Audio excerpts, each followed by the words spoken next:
Well, it looks like it's just me and you in the space. Let's go, baby. This is the way I like it.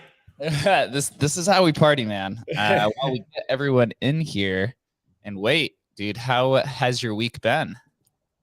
Busier than ever, man. It's like it's impossible to keep up with this space. You see what's happening. I guess we've now entered meme coin season to see what happens with the memes. Full transparency, I swore off memes in 2021. It's meme coins, I should say, not memes. I'm big on memes, just super negative on meme coins. It was the only thing I lost money on in 2021. So I swore myself off of them simply because I don't have the mindset. I am not a trader. I cannot watch my screen all day to know the right time to sell and unload my bags and get rid of it. I don't do that. I like to just buy stuff and just park it away so I forget about it. And so meme coins do not do it for me. But you saw what happened with Pepe's, and it's amazing, the Pepe coin. And people have told me, no, there have been other ones before this. This was not the first experiment in, Pepe meme coin. But this one took off, and I think it's probably crashed now. But, it's funny to watch on Twitter as you see the first one or two people tweet about it, and then you just see this snowball as it happens in real time. And I watched that this past week, and it was kind of funny to watch. And you watch it move up the chain to different, other people, other friends on Twitter, and then they start tweeting about it. And there it is, man. It's Pepe coin. I have to say, I faded it hardcore when it was at a $5 million market cap. I was out at NFT NYC, and just for complete disclaimer, I used to trade Dogecoin hardcore in like 2018, 19, 20, 21. Actually, like half of, I'd say my whole entire historical NFT bags was funded by Dogecoin. I kind of got my roots from there. I tried to swear it off afterwards because, dude, there is no worse pain than buying Dogecoin at a quarter of a penny, selling it at 6 cents, and then go watch it go watch it fly to 60 cents, dude. I swear to God, I was never going to put myself through that pain again. So I got a message while I was at NFTYC. I was like out at lunch at a business meeting. My friend's like, hey, dude, I think this is going to take off. It's Pepe. I got it at 600K market cap. It's getting to 5 million. I was like, nah, I'll figure it out later. And then I just watched. I got back to my hotel room and I saw like Ryder and Polly shilling it. It was at 25 million. I was like, oh God, this is 12. I'm too late. Apparently it wasn't too late, but it's not too late, dude. It's going to 1 billion. Oh my God, bro. Yeah. I mean, dude, it's the liquidity thing. there was low liquidity. At one point, there was, I think it was like $140 million market cap with 1.5 million in liquidity. It reminded me a lot of this same thing that I faded the V1 punks, where it was like 10,000 V1 punks, but there was like 80 holders. And I was like, there's not a chance I'm going to buy this. And then I just watched it go sail to 15 ETH. And I was like, God damn it. Well, you realize that when something's like controlled by very few people, in my view, those have the best chance to run because, and that's just my kind of view looking at it from like an NFT space, because I see what happens with some of these big projects where, you know, founders and maybe their friends hold a big portion of the bags. And if they don't sell and they're inclined to let it run, you can get these kind of wild swings because only a small percentage is actually trading. But tell me what that means. I don't fully understand the whole liquidity pool thing. Yeah. Give me the dumbed down 30-second version of what that means and what people should be looking for if they were going to buy these kind of coins. Yeah, so you also have the MEVers. I don't know if you saw, there's this guy it's actually quite hilarious. This guy's made literally $2 million off of people who have no idea how to use slippage and stuff. His his ETH handle is Jared from Subway because he's sandwich attacking people because of the low liquidity. So what does that mean? Tell me what that means. Yes. So basically, when you create this coin, there's something called like an LP. And in order to LP, which is basically you're providing ETH and Pepe coin together, and then you're basically getting a share of the transaction pool based off of the amount of transactions. So with this, first, there's a thing called impermanent loss, which most people don't even know exists. And basically, it's when wherever you get it or wherever you LP at, whatever the price is, let's say Pepe is a penny. I know it's like in the billions, but just for example, if it's at a penny and you LP Pepe and ETH, let's say you do 50 ETH and whatever the equivalent is of Pepe, and then Pepe starts running upwards, now you're getting less, you're getting, what is it? You'd be getting less Pepe and then more ETH. But then if it goes on the other side and goes down, then you're getting more Pepe and less ETH. But then there's this like little piece of it that, of that liquidity or of that LP, which is where these MEV people come in, minor extractable value. And they're basically taking this arbitrage of how people place their slippage. Gotcha. And slippage is basically just like a cushion that you're giving yourself. If it's like, I want to put in 1 ETH of value to get this amount of Pepe back. But because the liquidity is low, right? If there's only 500,000, right, you'll take less Pepe for that amount as well. Yeah, so they're buying it and then selling it to you again. Basically, they're jumping in the middle there. Yeah, and this guy, Jared from Subway, has made like yesterday was up to 1.5 million in profit from just on Pepe. Just on Pepe, and not actually holding Pepe, just trading, being basically like the market maker in the middle. He's basically just taking that slippage arbitrage and then just extracting it and profiting it from himself. And there's you see these like crazy slippage because let's say there's only 1 million in liquidity, but the market cap is 100 million. That means you can probably only pull out about 700,000 in ETH between everybody, right? So when it crashes and everyone starts running for the door, it's like there's literally only so much that you can really get out. And that's what makes it really this like huge game of musical chairs. I mean, it's kind of fun. It's exhilarating. I saw like Daniel got hit say that he slept like literally a few hours in the last 72 hours going through this ride. As he watched this bag go to zero. Yeah. Dude, it's a roller coaster. I don't know. I think I might be here to stay. Leo, what do you think on this? And also, have you ever traded meme coins before?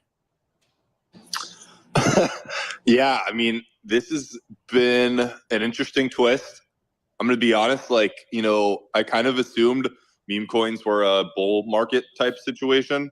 I think right when you're starting to peak, like starting to hit that euphoric kind of stage, you just see these, you know, just insane opportunities where these really, really low cap meme coins, right? They just start pumping to like, you know, 100x, 500x, 1000x, and they just like keep running, right? And yeah, I mean, that's like what we saw here. Like, I did not collect Pepe. I haven't traded meme coins since the, you know, end of 2021. It just felt like meme coins are a bull market type of thing. I think like the bigger picture here is it's a signal that the market's feeling a little frothy. Like we seem to, you know, not be as freaked out about $800 ETH or anything anymore. So this is a good thing. I think it's actually kind of like, in a weird way, it's healthy because it just means people aren't completely freaking out in crypto. Like, we have more of a healthy speculative environment around crypto again. At least what I would consider healthy. You know, it's not a state of people freaking out. Now, people are freaking out on NFT side right now, but at least in the crypto Twitter seems to be pretty happy right now. So that's a good sign. And this is like kind of validation that, you know, things are feeling slightly frothy and people are okay, like kind of trying, you know, some crazy stuff again. And, you know, it's like a mini little local top probably in the middle of a bear market. So I would expect Pepe to be, you know, sub $10 million market cap in like a year, because I don't think we're coming out of this bear market, and I don't think you can't maintain this type of like energy just for an entire bear market. It just doesn't make sense. But I think it's a fun speculative gambling vehicle for people who understand that's what they're doing. And I would just, caution, like, be careful. I saw some people saying I sold all my art blocks grails to go all in on Pepe, and they weren't. So, you know, stuff like that worries me. I think it's a little bit unique in that crypto Twitter's they've always been on the meme coins. And then there's been NFT degens like us. I think because of the timing of the NFT market going down, right? A bunch of people just logically were like, hey, you know, I'm going to sell some of my NFTs. They're not performing very well, and I'm going to do this. This is way more fun. And they just kind of jumped ship to meme coin. I see like several like NFT influencers. They're not tweeting about NFTs this week. They're tweeting about Pepe. And that's like a pretty interesting shift. People are just kind of jumping to the hot new thing. And yeah, that is like, I guess, Pepe this week. I would slightly caution, like, I just don't see, I get that it's like a community movement. I just don't, like, when I go to the website, I see a basically template of any meme coin website. I get that they did a fair distribution, which I guess would be the one piece of the narrative that's strong. But otherwise, I see a pretty standard, you know, copy paste like WordPress site. So I don't know if there's like any plan other than just like an organic kind of community forming around it and hoping they kind of pump it. But yeah, you can't sustain the pump forever. So at some point in time, you know, just like when you see any project have their kind of peak breakout moment, that subsides. And for meme coins, when it subsides, it's usually subsiding 99.9% down. So I would caution people around like diversify, right? Like, like the stuff about the art blocks and selling like all your NFTs to buy Pepe, like, how about you sell one Chromie logo? Like that would kind of be my caution here. But look, it's been extremely profitable for people.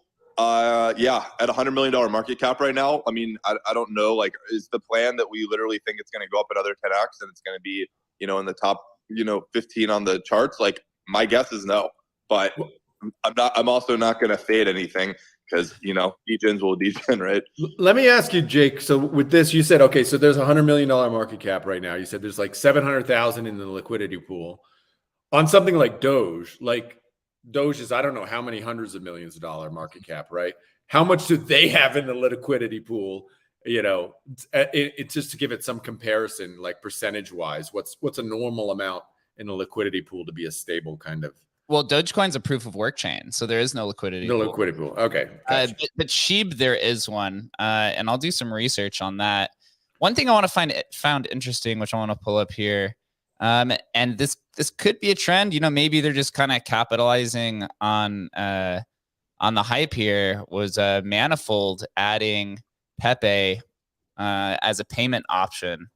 So I saw a few different artists, people that I know, started creating Pepe memes and then publishing them on Manifold, and then only allowing payment to be in Pepe. I mean, I thought it was kind of smart, man, dude. Capitalize on the hype. But when you see these like meme coins, you're starting to see this like these cycles accelerate much faster, because this is kind of the same thing that happened with Sheeb, and the same thing with Sheeb because Sheeb's on ETH, where in order to like amplify the kind of like memetics, you got to start building this like infrastructure around it, right? So it's like what you start thinking of, like, what does meme infrastructure actually mean?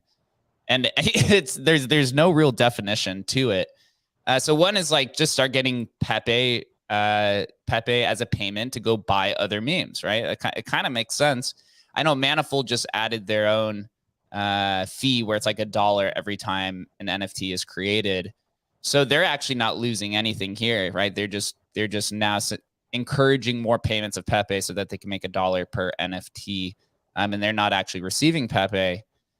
So it just got me thinking of like, what does it take to build like memetic infrastructure around a meme token outside of just like the number go up? I know that's obviously number one, right? That's what everybody wants, but it's like, what else is there? I mean, this is obviously a like the meme economy, or the meme, we'll just call it the fungible meme economy, is literally what, $20 billion or something like that. So I don't think it's just built off of just people shit posting on Twitter. I mean, maybe I honestly think it is. I mean, I think the best things we've seen just capitalize on an existing meme and then just kind of piggyback it. And this is just that exact thing, right? They're just taking something that was in the same way that rare Pepes were, right? They took an existing meme, repackaged it in a new way. And this is that exact same thing. And I look, my Twitter feed, what's most filled my Twitter feed is this. One of the tweets was, you know, this dude turned $70 into $1 million or whatever it was, right? And I'm sure everybody's seen it. Whether or not that's true or not doesn't matter, because it's already hit. Like, it's just, look at this is why you can get rich with Pepes, right? And so that's hit. And then it just layers on, like Leo said. It's like, I sold all my art blocks and now I'm buying Pepes, or you've seen this so many times. We've seen it before. I sold a CryptoPunk and now I'm buying this. I sold this, now I'm buying that. It's just like, this is like, this is the way humans work, right? We buy into something, we like the idea of it, and then we begin talking about why we like it. And the way it spreads on social and whatever, it's hyper in the kind of NFT and crypto space. It's real life, just sped up at light speed, and completely amazing. That's all I can say. It's fantastic to watch. I also kind of hate it while I watch it, but I love seeing friends make money. So that's my favorite part to it. Leo, what's on your mind? Yeah, so I'm just gonna share, like, as an outsider who's really done very, very little. Like, basically I'm like maybe like Adam, where I just see these things flowing through my feed. But so maybe this is a question directed at you, Jake. So I see the main narratives I'm hearing are, the kind of number one main narrative is that the logic is Pepe is the most dank base meme that there is. So of course it deserves to be the best meme coin. Like, how is it even possible that these like random dog memes are bigger than Pepe? Pepe is king. So that's like the underlying narrative of all of this. Like, there's some weird situation where Pepe's never had a meme and now it needs to have a meme, and we just got to catch up to the dog. Right. Exactly. Yeah. The second narrative I hear is, it was the most fair launch and distribution of a meme coin. It's like the people's coin. There's no face behind it. It's like a decentralized movement. And then the third thing I'm seeing is, the carrot they're dangling in front of people. Like, if you hold it, you want more people to get in, right? Like, that is how meme coins work, right? The carrot they're dangling is that the next step is Coinbase, Robinhood, KuCoin, Binance, all these centralized exchanges will list it. And anybody who doesn't have MetaMask and knows how to use Uniswap will now have access. And then that's when people sell that bought during the Uniswap MetaMask phase. So that's basically what I'm seeing on Twitter. And I guess my question is, like, is there anything more to it than that, or is that literally it? And then two, is it reasonable to imagine, like, do you think that next step happens? Like, this thing's going to be on Coinbase next week and that's going to onboard, the next wave of people, or is that not going to happen and they're dead in the water? Yeah, I mean, it's really interesting. I've been kind of thinking of it from multiple ways. Obviously, Pepe has been around for a long time, but Pepe began as an NFT and is now moved as an NFT meme, and is now moving to fungible tokens as a meme. Or on the counter side, Doge started as a meme and then as a fungible token, and then tried to move to the NFTs, but didn't really do too well. I know there was like a few one-of-ones. I know Shiba, also tried to do their own NFTs, which also didn't do really well. So it's like, is this time different? Is kind of like the question to me. I mean, ultimately, like from the Emblem side, right? If you want infrastructure, it's like if somehow we can add Pepe as a purchasable currency for rare Pepes, right? That seems like it just kind of completes the full circle. If whether people want to do it or not. Unfortunately, right now OpenSea hasn't added Pepe, so there's like really nothing we could do. We can try to reach out to them. And see, right? It's like that's kind of more infrastructure. You're kind of just completing this like mimetic circle. But from a centralized exchange standpoint, Binance, I could see listing it because they have perps and derivatives. Coinbase, I do not see listing this at all. They're already under so much pressure. Maybe they do with like their offshore derivatives exchange that they're opening up in Bermuda in a few weeks. I mean, my gut says, like, I mean, Leo says somehow fair launch and stuff. I mean, does anybody really believe that? Do I believe? I do not believe that, like, at all. Like, I just, I wait for the LP to get to, $5 million or $10 million or $20 million. And then those founders just go, okay, and take out whatever, liquidate their 10% or 20% of whatever they have. It's possible. I do believe that they did burn the LP or 50% of the LP, and they also burned the owner of the contract address. So I think the owner of the contract is the null address, which is similar. Oh, wow. Okay. Well, I may be wrong. I might be. This just I believe this just happened within the last day or two. Okay. I don't know. Could have been within the last. Be wrong. Maybe it is for the people, man. Let's go. Yeah, I mean, it doesn't change that they could have, spread the coins between multiple wallets. Oh, I'm sure. Like, right. I'm sure there's people who are going back and like looking, but it's really tough to know. Dogfather, man, you've been a Pepe fanatic for years. What's your thoughts on this? I'm just into Doge. That's for me mimetic enough, so I don't need a Pepe coin. But I mean, I see, like everyone else in the timeline, what's going on. So to me, it looks like the initial pump is gone and it's more like going down now. But I don't know. I'm not too much into coins. Just lurking around a bit. I think if you're really into Pepe, then you go into the real thing, like in rare Pepes. And if you really want to have something like a token, you go into Pepe Cash, and that's enough Pepe for me. Cash is the original one. It's being forgotten about. I actually want to hear. I think it's a legal currency somehow in Japan. I mean, this is big. That's right. Yeah.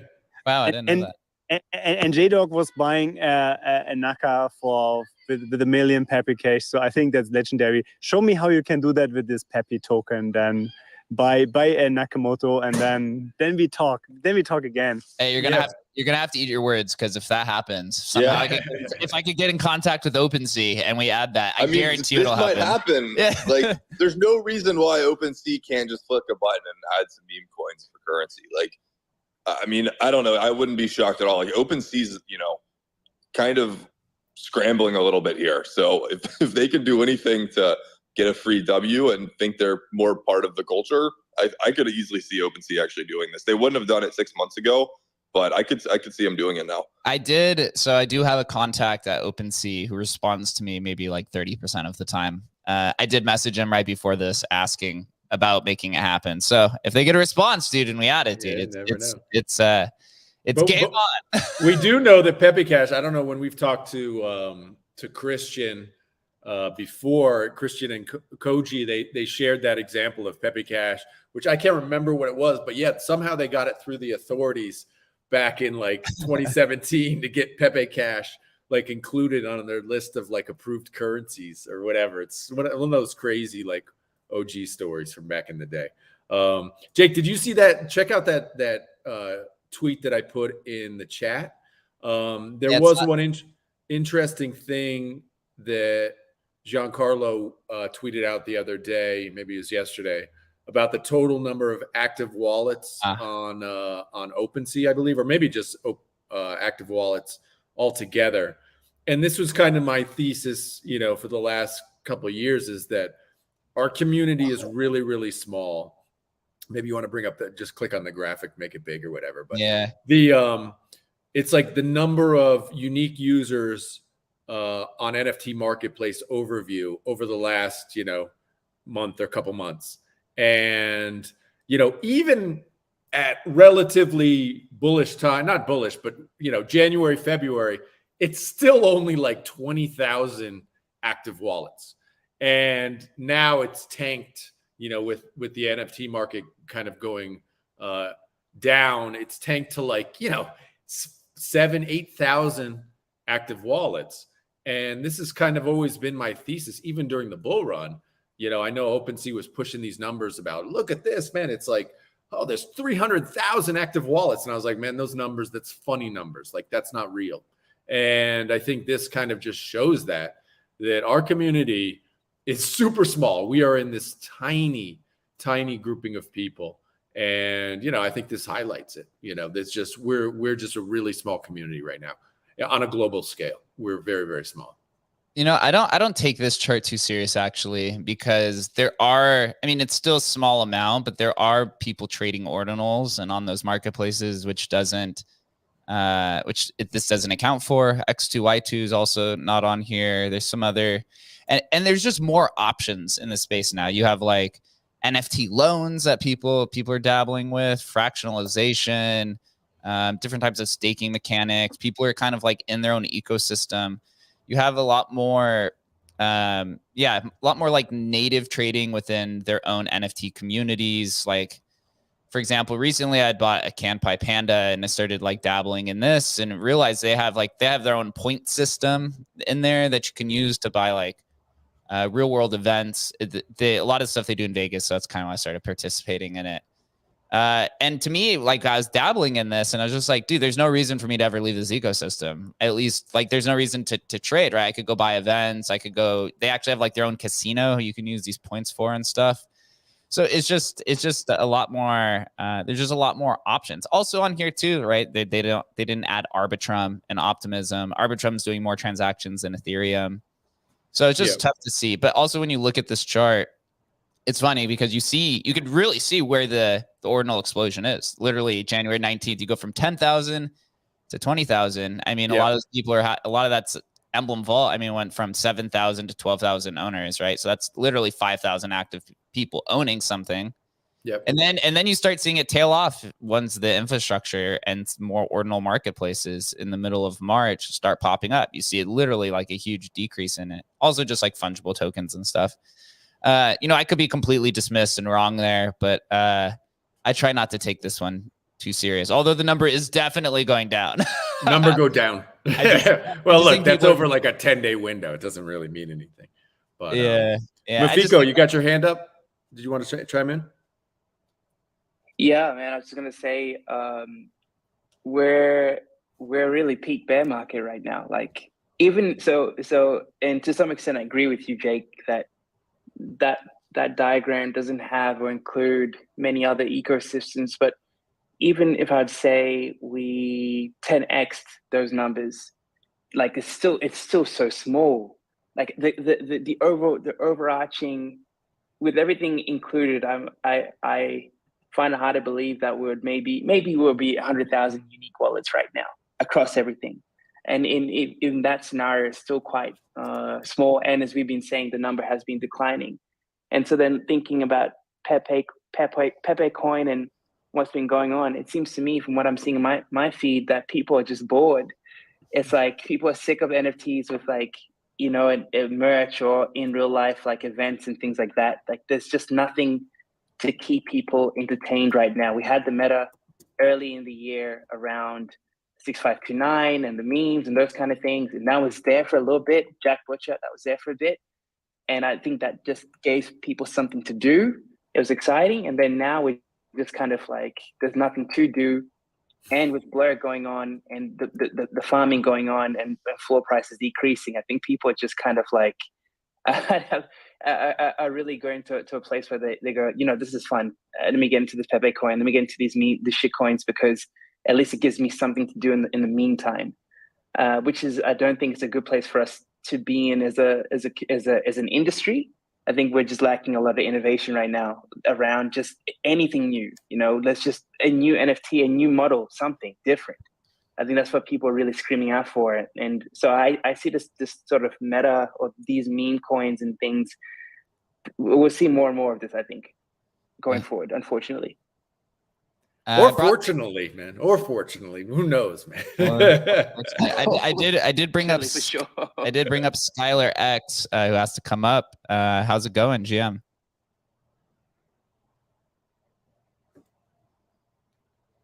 Skylar, you're on mute. Yeah, I think you're on mute if you want to say something. If not, I'm gonna boot you off. Can I ask you guys a question about just like basically the NFT market right now? Yeah. Yeah. So like to me, I'm just looking at these numbers, and I mean, a lot of projects, like specifically the PFP space, like the lifestyle community type brands, have gone down a lot. I'm looking at like something like Moonbirds. They're sitting at around, like, if you adjust for rarity, maybe a $60 million market cap right now. And I'm looking at that, and like, this is a company that raised, $50 million in their Series A like less than a year ago. This is a company that did a $66 million NFT mint. This is a company that made $11 million in royalties in 4 days. They have to, unless they have a team of 100 people just burning like so much money every like week that like it's all gone. I would imagine they have like $100 million in their bank account right now. So I think there's just some weird dynamics there where I'm just like, to me, it feels like the local bottom for NFTs. Like, it would feel very weird to send, a company like Proof that has Kevin Rose behind it, that has 100 million in the bank. Like, this is just me guessing, but unless they just mismanage their money massively, $100 million in the bank, and you're going to price that, anything lower than like $60 million market cap, that would just be a really, really weird ratio, really weird territory to be entering into. Yeah, I think there's been so much FUD around, Proof and the Moonbirds that, it could be oversold. But honestly, who knows? I think they've made so many missteps that it's kind of well-founded that they've gotten crushed. But there has to be a bottom when they have money in the bank, right? Like, they could literally today say, hey. I don't know, bro. I just saw Kevin's new Hawaii beach house. I don't know, bro. I mean, they may have money in the bank, but then again, maybe they don't. Maybe Kevin's taking, $10 million a year in salary.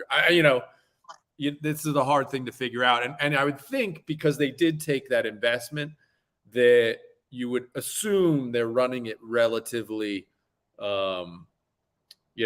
transparently and that sort of thing. But then again, maybe not. You know what I mean? I think they really, by not having the conference that they said they were going to put together, that was just such a misstep. And I understand that they didn't want to do it because it was going to be lightly attended, but you could have still had a really small, cool, high energy, a couple famous people show up. They really dropped the ball. And I think they've been punished appropriately there. So I think Kevin Rose is like having some like just issues himself around NFTs and like his motivation ever since he got hacked and lost some of his grails that he had like really cared about, I think. Yeah. I don't know. Like it's a unique situation. At the end of the day, it's like, publish, this is how much money we have in our bank account. Like, publish that number. Like, that is, because they're probably killing every other NFT project based on that number, I would assume. Sure. So I don't know. It's very bizarre to me to see something like Moonbirds go to 2.5 ETH. I think that's quite strange. Yeah. Proof of reserves. Bring it to the NFT space. John Simons or Simmons on YouTube says Kevin ruined the project when he did CCO for the artwork. But Leo, I do want to ask. It sounded like you're trying to apply some like fundamental analysis and investing, where you're kind of comparing the bank account number to the market cap of the NFT collection itself.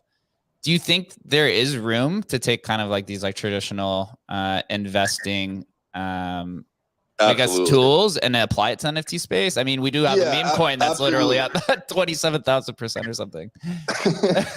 I absolutely do think that's the case. When it's a legitimate company, I think you can basically apply any rules you would to, any real company, right? Like they're trying to build a real company. It's a little bit weird because like, these tokens, these Moonbird tokens are not, they don't represent equity in the company or anything, but there's a ratio there that you can track. And yeah, I mean, in my opinion, like do the ratio of like Bored Ape Yacht Club and all of their, dozen projects to the market cap of, how much Yuga has in the bank. And I don't think the ratio is going to be as out of whack as the Moonbird situation is. So, it was very weird to me, because same with like these DAOs and stuff, like it would be really weird to me to price the asset lower than what the community has in their vault, like in their DAO vault. Like that is so weird. Like, so to me, like that's the bottom. Like the market would be too out of whack to go lower than that. And I'm seeing this in various different places. And at the end of the day, it feels like when Meta was at like a $240 billion valuation, right? And I mean, you can shit on Meta all you want and say they were like doing stupid metaverse stuff, but the reality is like you underpinning all of that crazy metaverse stuff is like an incredible business at Instagram and Facebook still. So I don't know. Like, I think when you have real like numbers underpinning you, I think it's weird to see people just be focused on the speculative. And yeah, for Moonbirds, I feel like you're pretty safe buying at 2.5.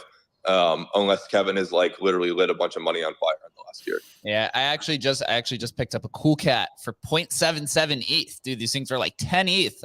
I was trying to apply some fundamental stuff to that too. That's also a team I was kind of applying, and was kind of hinting at this as well. That was the same analysis I applied to Cool Cats, who had raised 10,000 ETH from their Cool Pets Mint, and they just raised another funding round. And this is also a team that just has a stupid amount of money in their bank account.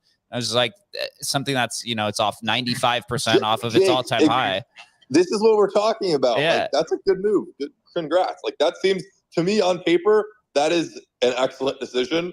But I guess we'll have to see. The team does still have to actually use the money to like create more value for holders. But I mean, yeah, that seems like a no-brainer. Like 10,000 ETH, probably when ETH was like, $3,000 or something. Again, unless they're just lighting money on fire, they should have more money in the bank than the market cap of their token, which would be insane to fumble it that hard, in my opinion. I mean, you think about the thing about Yuga is they have been able to return value to the holders, right? And so they've created this model which has worked for them and their holders. But can these other guys do it, right? What's the doodle thing that's returning value to holders, right? I don't know. We'll see. Flow. Mafiko's been waiting patiently, and then Dogfather. Excited to hear this. Slightly pessimistic, I guess, around these valuations. And I think about when I think about Moonbirds, for example, and Leo, you highlighted it around the fact that these tokens they're not shares in the company. So I'd imagine that Moonbird, the investors and the valuation of the company is significantly different from the valuation of the tokens at the moment, if they have 100 million in the bank.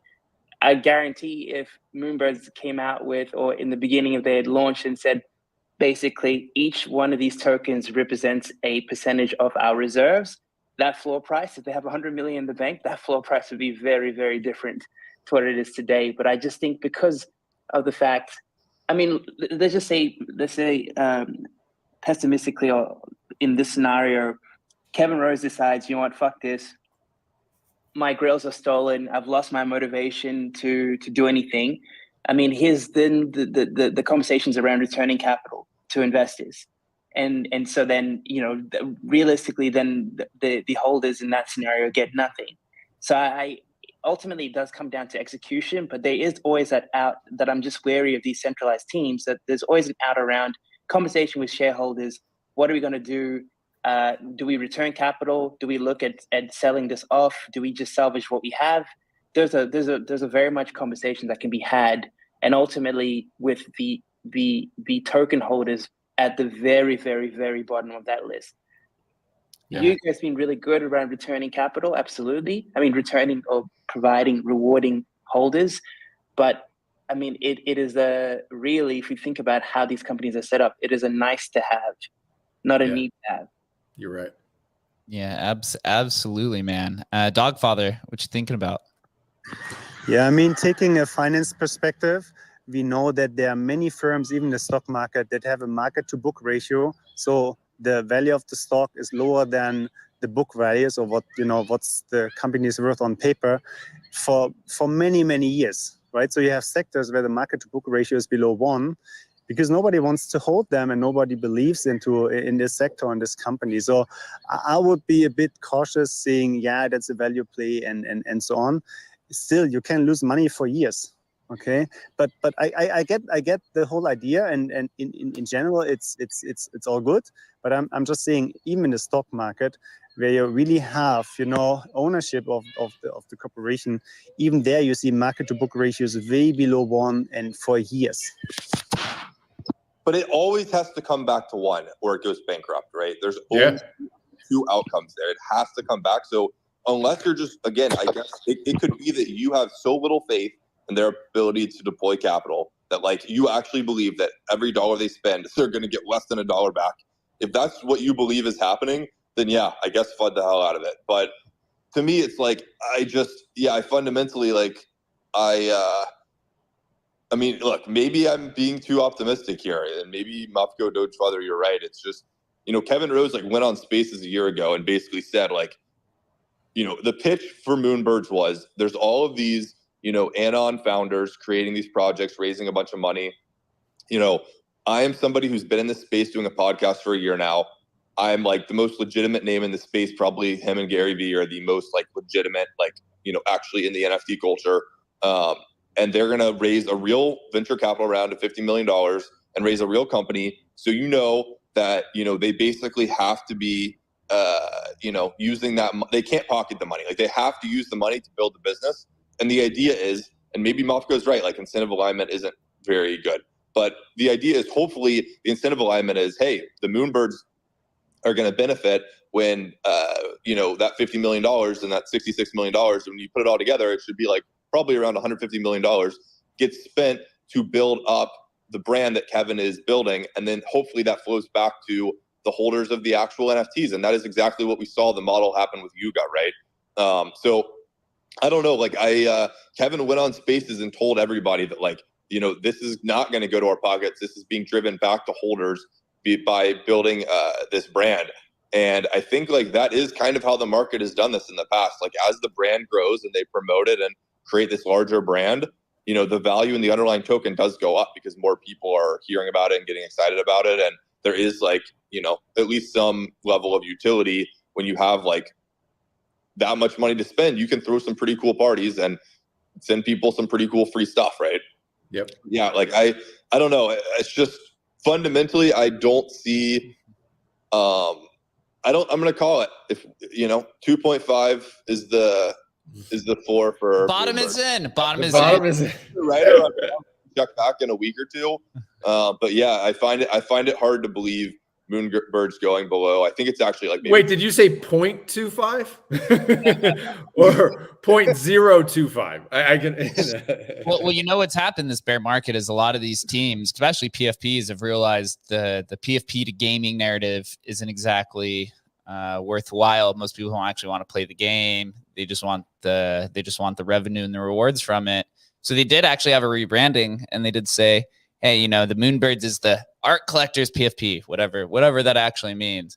So if that is the case, what they should do? They should take that amount of capital that they have, and they should buy this bad boy that just sold for $632,000, which is the WINKELPEPE. I know you guys like that transition, so we can move on. I don't know if you guys saw it. This was last week, actually. It was last Friday. It's actually got a lot of attention, and a lot of people in my comments or in my replies were saying that this was a fake transaction and there was no way that a rare Pepe could sell for $632,000. I do want to note, I actually do know who the buyer is, but I will not say it publicly. Let them do that. So it is actually a real transaction. Legit.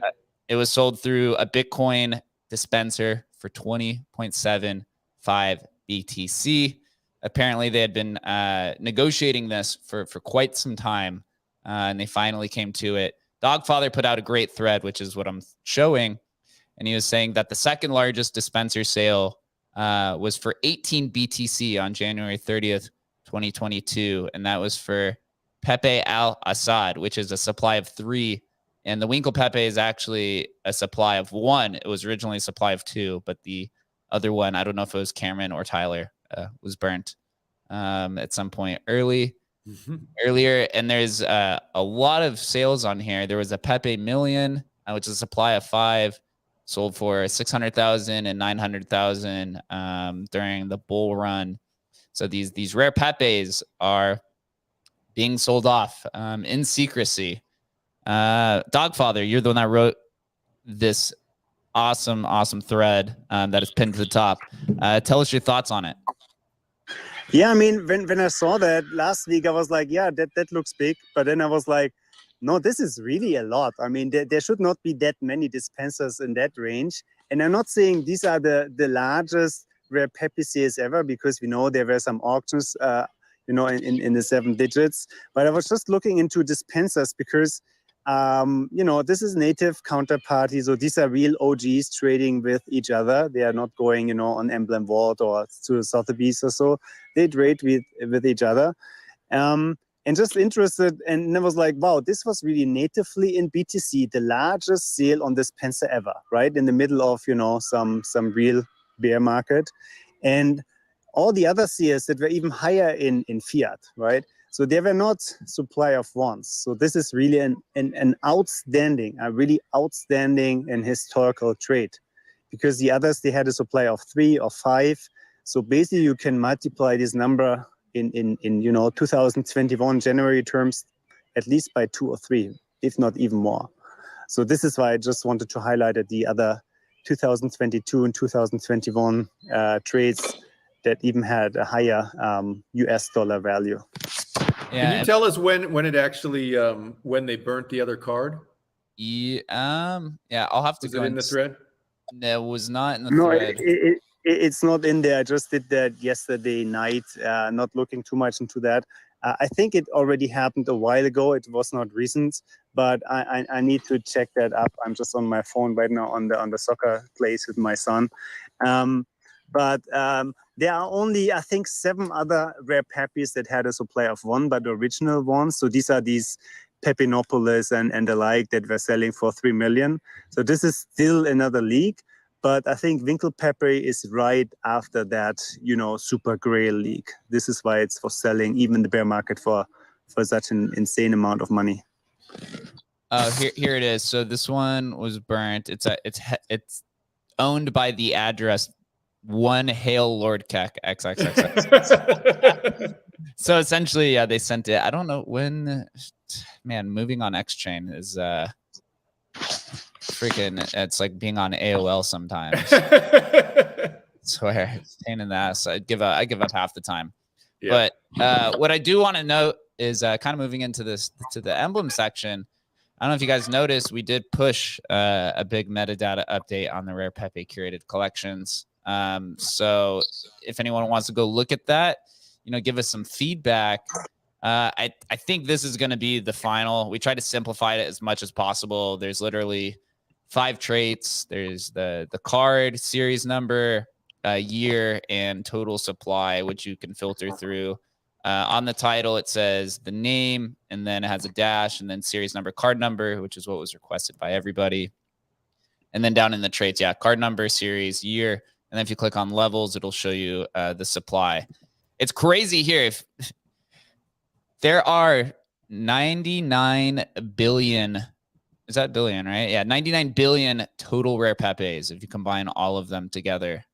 So there are some cards that are literally like in the billions, which is quite wild to see. But I think this is where we're going to land. The name is Rare Pepe, and it has Emblem in parentheses because Rare Pepe and Rare Pepes is taken. So kind of got shafted on that one until OpenSea gives us the Rare Pepe title. That's what we wanted. That's what we tried to go for. So sorry, guys. It'll say Rare Pepe Emblem until we figure it out. We will actually be adding one more filter. We're waiting on Pepe.wtf. There will be an artist trait as well, so you can sort by artist of the Rare Pepe collection, because they will also be getting their royalty share as well. We've been working with Pepe.wtf for many months. I guess we like almost 2 months now working on this. But man, watching the dev team, dude, put this together, literally just a simple metadata update took literally like days to do. because of the back end of like combining it with OpenSea and then with XChain and then trying to solidify it. And me, Adam, and Shannon and the rest of the team going back and forth on the traits. And it's like there's a lot of sacrifices that you have to make for certain things. Man, dude, quite a process, I have to say. But excited to see where we are. Adam, what do you think? I just pinned it up top if you're in the Twitter Spaces, so you can go check it out. Check the link. Just trying to clean up the metadata. Knew it was going to be tricky, and it is tricky, but I think we got the main ones there to try and keep it as simple as possible while still, being able to click filters that will make sense for people, the years, the series, right? Trying to keep it simple, but OpenSea doesn't make it easy. Like if you show, like if you're on YouTube, you guys can look right now, but if you look at the filters, right, and you want to filter by year or by series, OpenSea just doesn't necessarily, it's not like an intuitive way to make this look like super easy. But I think we got it pretty good now. So, love feedback. If you guys see anything where we can make an improvement, we're still open to feedback. Yeah, please. So the next steps, on Monday, we'll be going live with Rare Pepe vaulting. We kind of fell one day behind, which I'll go into next of why, which was just more of an update and stuff. We got to clean up the curated side. We spent probably a week fixing the legacy side of adding all these new features. Let's see if I can go. I'll go to an Emblem vault thing here in a second. But if you notice with the legacy vaults, you now actually have to send an asset inside the vault before you can mint it. This saves us and OpenSea a lot of time and liability of selling open vaults. Yes, I know it takes another 5 minutes. Most people like to come in and they like to mint the vault and then send it in after for whatever reason. But we just really had to get rid of that. So that was set up. We did add an advanced operations button that you can see inside the vault, which you could kind of see on the screen, which is the backup vault. Backup vault just adds another degree, somewhat of decentralization to where if you hit backup and the vault is locked, it'll save the IPFS hash and some more of the backend stuff. It will not save your private keys unless the vault is unlocked.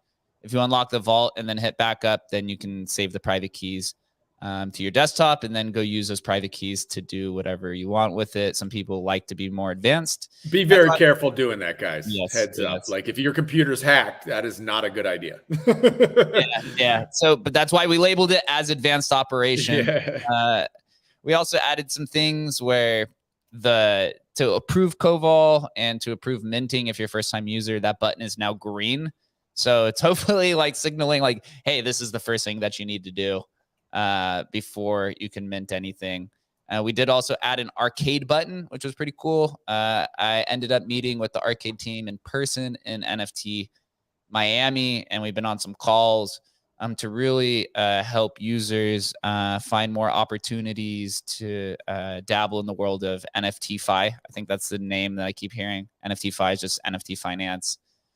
So we will be working closely with Arcade on some more opportunities.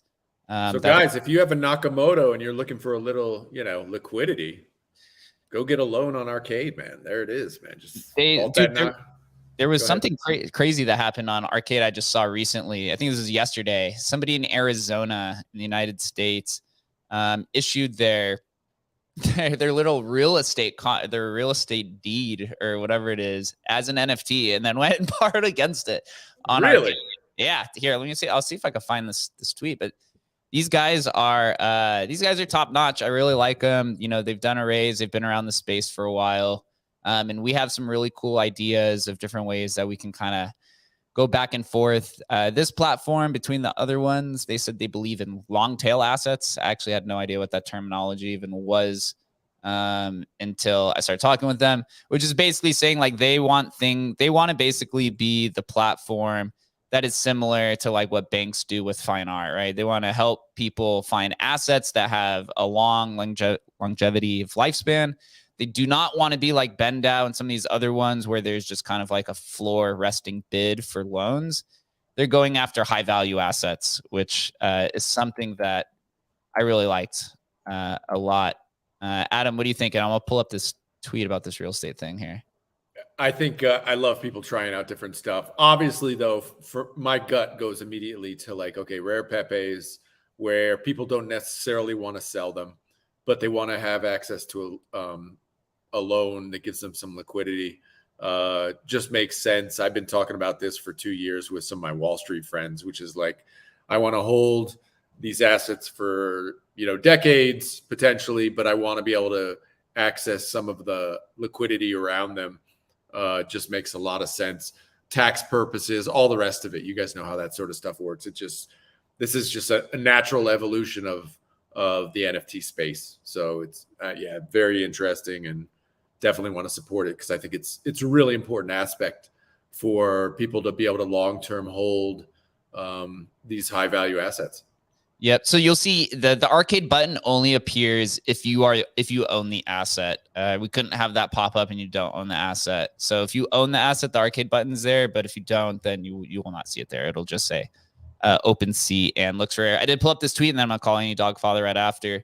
This was Fabrica Land. We turned a piece of real land we turned a piece of real land in Arizona into an NFT.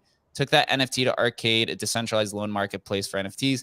Set up a loan using the piece of land as collateral, borrowed from the lender, repaid the lender without speaking to anybody. And then a picture of it.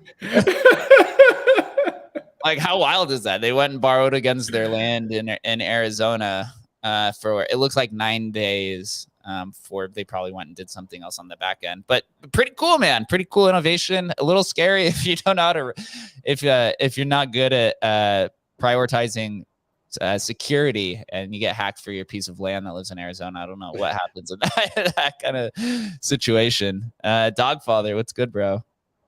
Yeah, I think this will be real game changer once we have this rare Pepe collection. I mean, maybe one day even, from someone who is just who scooped that, the rare Pepe collection, that would be nice. And just to let you know, so the WINKELPEPE was burned 2016. So I just checked that quickly. So that was already a while ago. Very but cool. Really looking forward to when the rare Pepes are really like live. Yeah, man. It's been a long hurdle. We're working with, Pepe.tpf, talking with Joe Looney for some other things that are gonna come later, which they're building, which I don't want to say, but it's actually like a really cool feature. And then, talking with you have to keep in mind the 300 artists and the 1,700 different cards and X-Chain and having to talk with J-Dog. It's a lot of going back and forth. And then it's like, once we test it out, then you have to make sure that the tests happen from multiple browsers, from like with different types of wallets. And it just, it takes a lot longer than I expected. but basically what's going to happen is on Monday, what should happen is we'll be going live. You'll be able to go at emblem.finance and mint a curated collection for Spells of Genesis and for Rare Pepe. And then we'll also be launching the test of the migration portal. We did test it this morning. Again, it did work pretty well. The only downside was the gas fee was quite high because gas fees are like 50 Gwei. I think it was like $50 at 50 Gwei or something. So realistically, it's going to cost probably $20 if you do it on a weekend.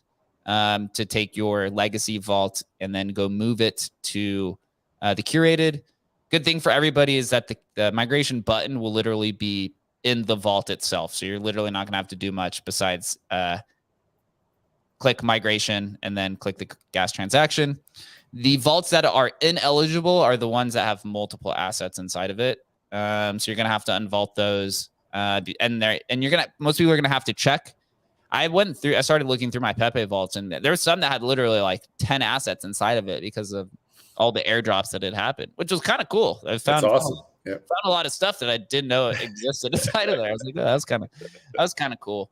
And the reason for that is it's a security risk. I mean, right, we're trying to create these vaults of just have one in it. Of course, when you create a curated vault, you can put as many as you want, but the way that it's set up, at least currently, is that you just need a minimum of one. And the worst thing would happen is if you have an asset, or if you have a vault with like 10 assets inside, and then something happens and you lose all of them during the migration. So maybe it can change as we test. And we're also discussing things of like bulk migration, or I think it's called batch migration, where you could just migrate a bunch of them at one time. But we have to go through the single assets first. And the cool component is that once this works for Pepe's, it works for literally anything. So after it's really smoothed out, we could literally just start launching multiple of these per week. And there is a long list, a long list of people and things that we want to get out there. But a cool benefit on the other side we launched too is Emblem Polygon is back up and running and is live.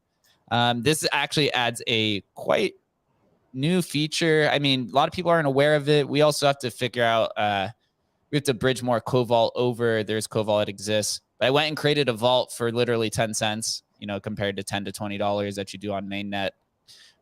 Eventually over time, you know, we'll deploy a curated collection on Polygon in these L2s. And the ultimate goal is like, you just take a Pepe and in the button, it'll say, do you want your Pepe on Polygon curated? Do you want it on ETH Polygon, or do you want it on ETH? Do you want it on whatever other chain that we're on, to really just meet collectors truly wherever they are. We think that, you know, taking Pepe's and meeting collectors on Solana, on Arbitrum, Polygon, wherever it is, would be awesome. You just got to meet people really where they're comfortable. So there is a thread. I'll pin it up here. But it does go over it has the address for Covault Polygon, which is what you need, 250. Talks about the button and curated collections. There's a tutorial on a bunch of this different stuff. And I even forgot about this, but OpenSea the Polygon collection has 6,000 vaults, almost 2,000 owners, and 5,000 ETH in volume. So sorry, guys. And thank you for being patient. We know there was a handful of people who had some Polygon assets that were kind of sitting there. We had to upgrade it. And so then the next one that we'll be upgrading once everything's smoothed out is Emblem Vault on Binance Smart Chain. It's actually quite underutilized and has not been used that much. But we hope that it will once we smooth everything out and start getting all of this stuff up and going, man. It's so funny, man. It's like, I don't even know who's on Binance, but then it turns out there's like hundreds of people over there, or thousands, right? It's like, I don't even know what you guys are doing, but there they are, you know? And I thought we saw a lot of the Polygon stuff when Pepe's were going off, where people like were just doing it because they didn't want to pay the $20, right?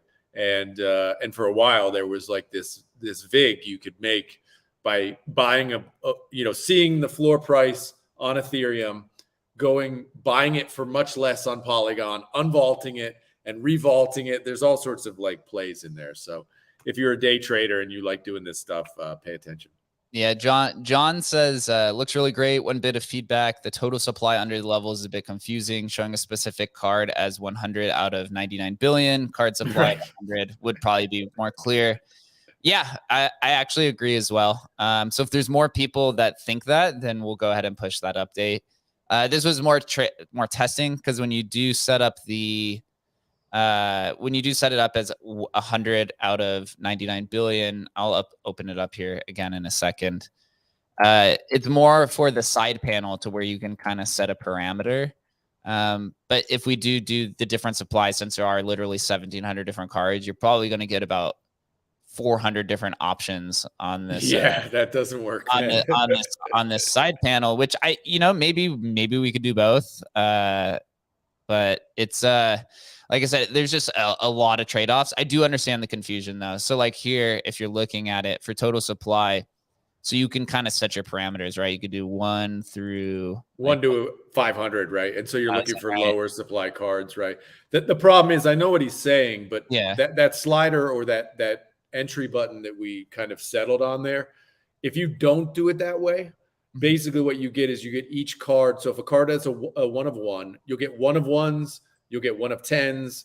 You'll just get like literally hundreds of different, that drop down arrow will turn into a complete nightmare. So like you see here with the card numbers, you'll literally get 400 different card number or supply numbers. And it just, at that point, it's like, is it even worth it? Yeah. It's just, but I do understand here where you come down here. and you see this and it says 1,000 out of 99 billion. You're like, what? I mean, you could probably figure it out, but I do understand that confusion. No, I mean, I wish we could have that where it's like, oh, this is what I know that this card is 1 of 100, right? That would be awesome to have, and I would like to have that. But unfortunately, it becomes this terrible filtering system on OpenSea there, where it's like, you know, it just is what it is. Like the only reason we still have those card ones there, which is obviously going to get very ugly too, is so when you actually open that NFT and go look at it, you can see, oh, this is card number, okay, this is the Mount Gox card. This is card number 2 in series 1, so that you can actually, you know, understand its place in the overall collection. Yeah, we did debate this one actually quite vigorously. I know people are going to yell at me for the XCP chain thing, so we understand that Counterparty is not a blockchain. We do get this. This is just kind of XCP chain is. I think this is pulled from X chain as one of it, but we'll get it fixed. But for the card number, yeah, the idea here was right. So you see 4 different. You see right here 3 different card 4s. So this can also be confusing, but we also do understand that people buy things based off of the numbers of the card of the numbering system. I mean, you see this through ordinals and ENS and all this different stuff. So we do try to keep the collectors in mind, and we're trying to keep simplicity in mind as well. But we are open to everything that is happening on that chain. Yeah, John's saying, what about putting it in the attributes? And that I'm not sure the difference between. That might be something we explore, which is the difference between traits and attributes. I think we played around with that before, and it wasn't working as well in the attributes rather than the traits. But yeah, we'll look into it. Yeah, absolutely, dude. Because I mean, this was the sticky one, was that the idea of the card number and the series, you know, they just live in this way that is not search friendly. From those drop-down arrow perspectives on OpenSea. Yep. And then we all, for the description as well, I'll read this out. Try to cover it, right? We try to think of like in mind, right? You don't know what, you know what rare pepes are, but you've never really explored it, right? So we put rare pepes as a historic NFT collection of 1,774 unique cards with varying designs and rarities that were minted from 2016 to 2018. The collection was created using the Counterparty protocol on the Bitcoin blockchain and is the first decentralized community art project. In the history of NFTs, more than 300 artists submitted cards that were approved by the Rare Pepe scientist, who curated the completion of 36 series of 50 cards each, with series 36 ending in 24 cards. The collection is powered by Emblem Vault Curated Collections, which shares creator royalties with the original artists, who have registered through pepe.wtf website. So again, we tried to be as clear as possible when people land on these things. It's just, man, the collection is just quite large. So we'll see, man. Right? We'll add some Pepe in there, and then maybe people just go off to the races themselves. One next thing, dude. I was listening to first two different things. Well, one, I want to actually hear, I was listening to Leonidas and Adam talk on one of the ordinal shows recently about this like re-indexing and reorganizing of the different numbers, and then learning that all the ordinals themselves aren't actually like in proper protocol or something. It sounded like there was a freaking war going on in there, man. Can Leo, could you or Adam even just explain like what the current situation and state is of these like ordinals that are being found but aren't included in the numbering system? You want to take it, Leo? You want to try to go for it, or? Well, I call it's nerd wars. It's basically we have a debate amongst the devs and the nerds as to what is an inscription or what is not an inscription.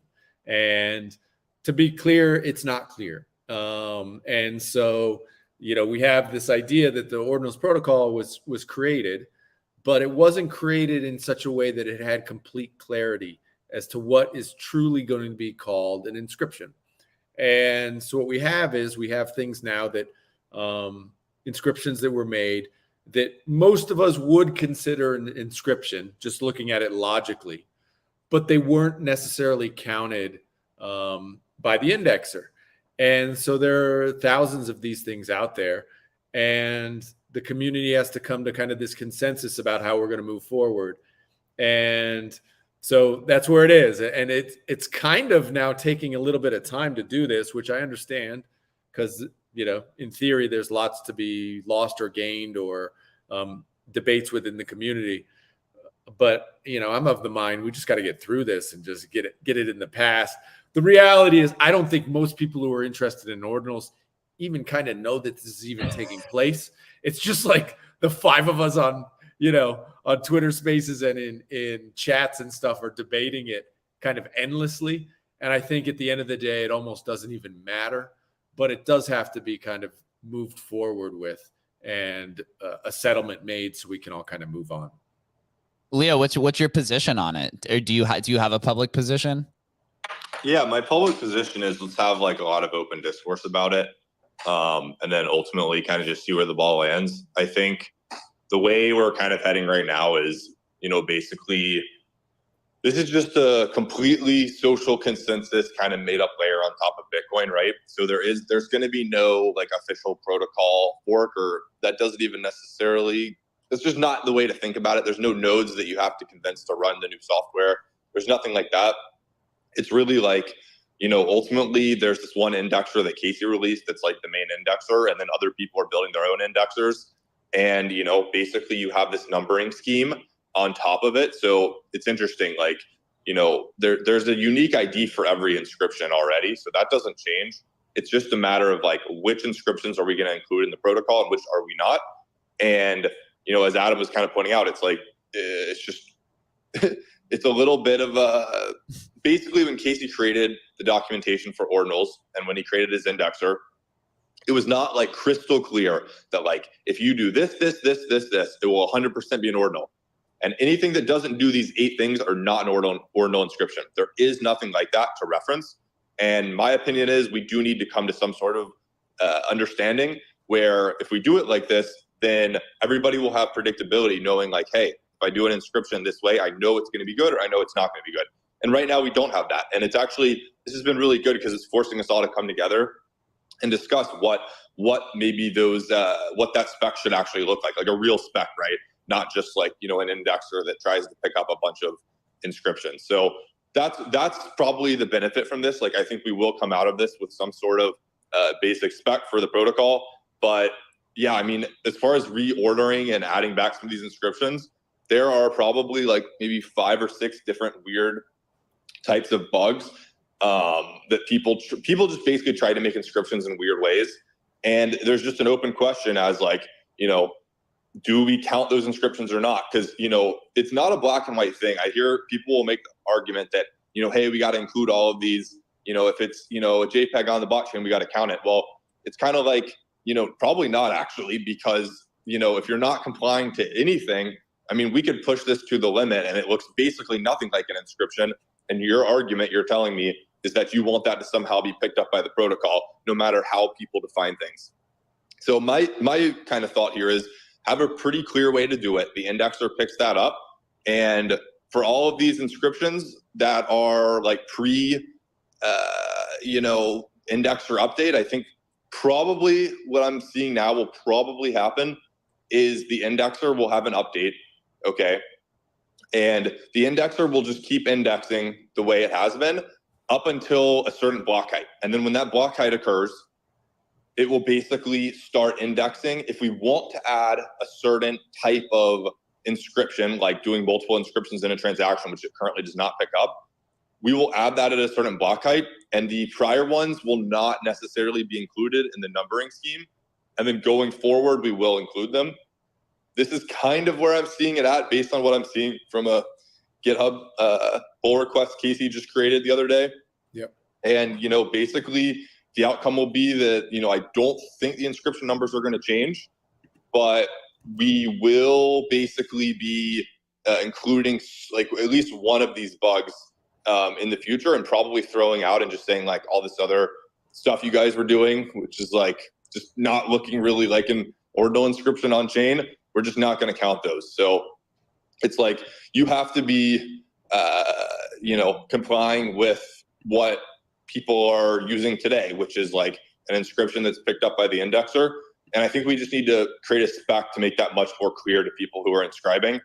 But yeah, I'm not a huge fan of just including everything. I think that would be kind of, I don't know. Like, does OpenSea show every possible variation of an ERC 721 contract with like, misspelled function names and stuff? Of course not, right? You have to comply to a specific specification to show on OpenSea. And if people completely botch their ERC 721 contract and add a bunch of random functions, it's not going to show up. So we just need to come to the same kind of point of view as that. And ultimately on Ethereum, how they did that was all the marketplaces just said like, hey, we're not going to do these jacked up ERC 721 functions. We're just going to, you're going to have to follow exactly this. And we're going to do a regex on your smart contract. And it's either going to pass or not. And everybody follows that now. And it's really not an issue. So I love, my favorite thing was Casey called them the cursed inscriptions. Well, here's a thought. Like, if we've seen this kind of in play with the historical NFT community through bugged ERC20s, bugged ERC 721s. I don't know. Maybe this is like an opportunity for somebody to create some sort of like ordinal wrapper. And then you can just take those bugged or those cursed ordinal and then put it into this standardized ordinal wrapper. And now you can go sell it on the market, right? And honestly, for me, I think, and Leo and I have talked about this a bit, I think them being not included as kind of like the lost inscriptions or whatever, lost ordinals, is actually creates more value for them. That's what I was thinking this entire time. That's what I said. If you go take a wrapper and then, or whatever the ordinal, I think it's called like an ordinal envelope or something like that. I've seen for some of the protocols. Could be cool. I don't know. Maybe we'll go get Nolish to go like chase it down and call it rare or something like that. It's really weird with ordinals because the ownership is the SAT. Mm-hmm. So like, there's really nothing you can do with a SAT, at least that I'm aware of. Like, you can do lots of interesting things with like the inscriptions and like doing parent-child and this sort of thing. But like at the end of the day, you inscribe on a SAT, and for all of time, these things are associated with each other. So somehow to like wrap it, you would need to like basically have this social consensus that ownership of a SAT, like basically you'd have to lock up the ownership of a SAT. You can't do that on one protocol. And that's where I guess you run into the issue. Whereas on Ethereum, like this stuff's all programmable. So you can do like really cool stuff like a wrapper. I'm just, like basically if ownership is tied to a SAT, how do you lock up a SAT? And like the only thing I could think of is you like burn the SAT and somehow have social. That's different than actually wrapping though, right? Like wrapping is true ownership. You can unwrap. There's no like great solutions. That's an interesting one. I think probably to do it, there will be some marketplaces that say, hey, here's the reject cursed section of our marketplace. And like, it's not hard to find people to support them. They just won't show up as like legit inscription. Rejects or ordinal rejects, right? It sounds like that Pepe derivative. Here, we could do something crazy, right? Let's make it back and forth of Legos. Let's go take the rejects, put it in an Emblem vault, and then go put an Emblem vault inside of an ordinal. bring it all back together, full circle. I just keep thinking of that epic tweet from Julius, right, where it's the back and forth, it's the height of insanity, right? It's the height of mental illness or whatever.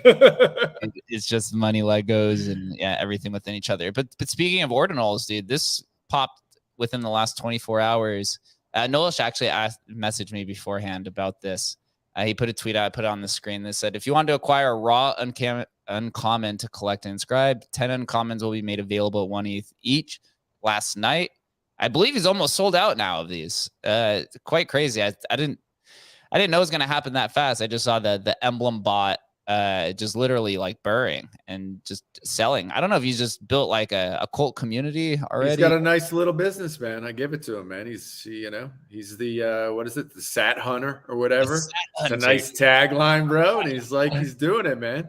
And there's almost no market. He is the market, and so people are buying these things. It's cool. And we've connected him with a bunch of artists who are interested in doing stuff on interesting sats, and he's created this little business. It's really cool.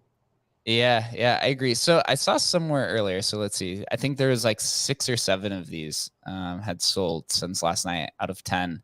But if I'm correct, I believe you said there was only 32. Or If something. you go to his him, you can see his page. I think he's got a website up where you can actually view them all. Yeah, kind of it's on 5 one of page. 10 have sold. 5 of 10 have sold. There's 5 sitting out there for 1 ETH still. So if you really wanted, like, to me, this is the opportunity for a one-of-one artist who really wants to inscribe on an uncommon sap. There's only like 170 inscriptions on uncommon right now.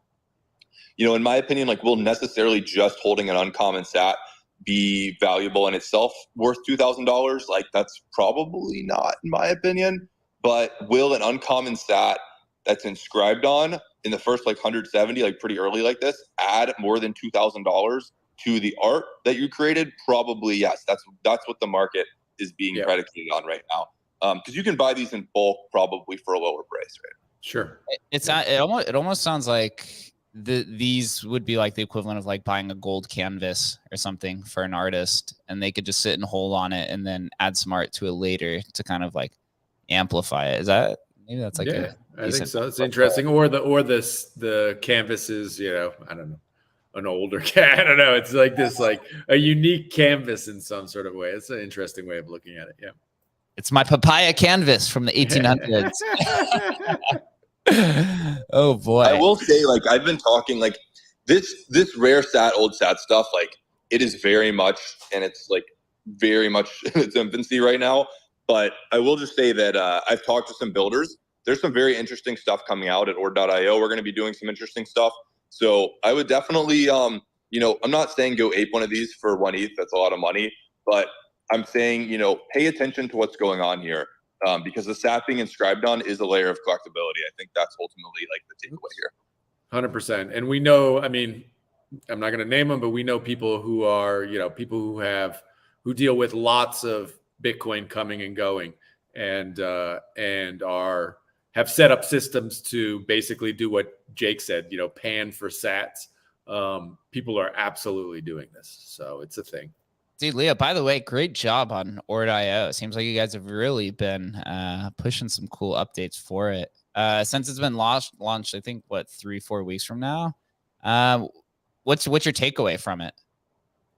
Yeah, it's been quite fun.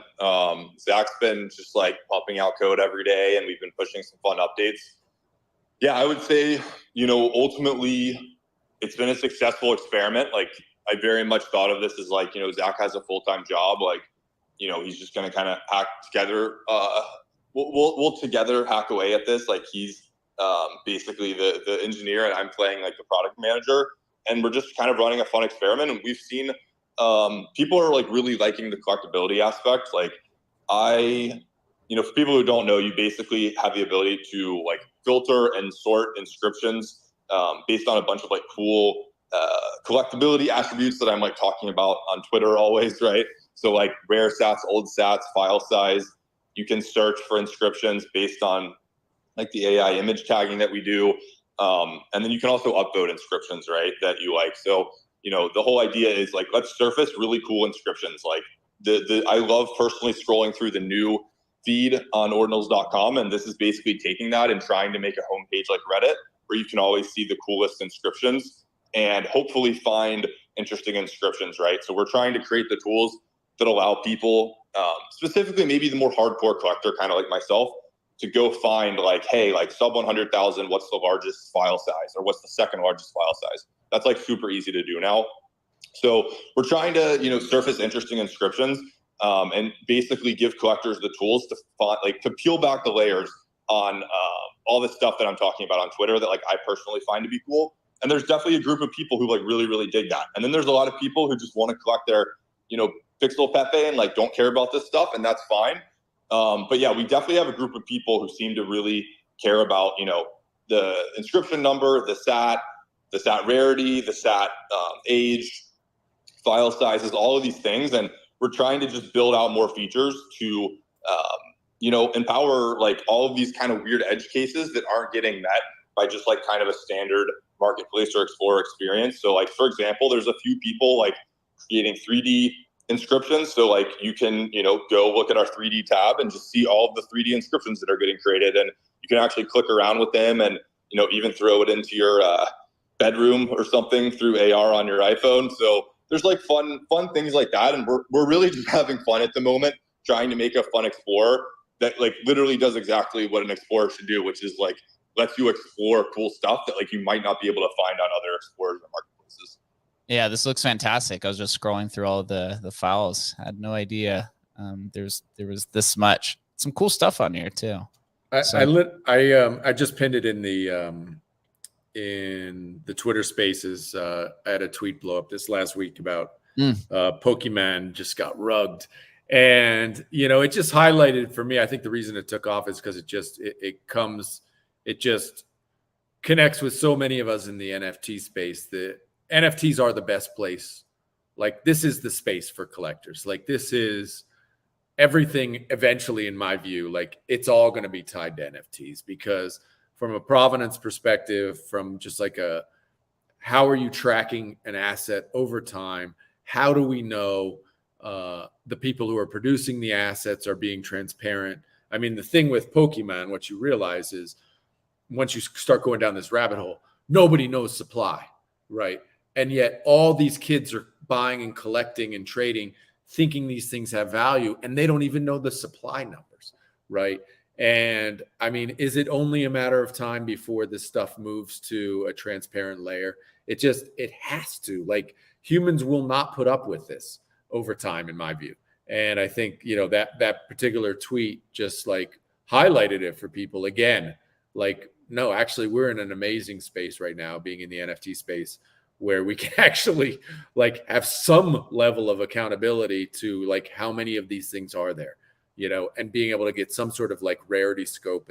And just as I went down that Pokemon rabbit hole, I was just like, oh my God, this is what happened? Give us like a little detail. Summary. If you look at that tweet, and you'll get people's comments and stuff below, but basically with Pokemon, what happened was they have this way of producing the cards, the manufacturer of the cards, and somebody who was involved in that process basically just grabbed all these rare cards and made the incredibly stupid mistake of showing up to like a card show and like setting up their table with like literally market value, what would have been like millions of dollars worth of Pokemon cards, like sitting on the table, like literal stacks of like, Charizards and stuff.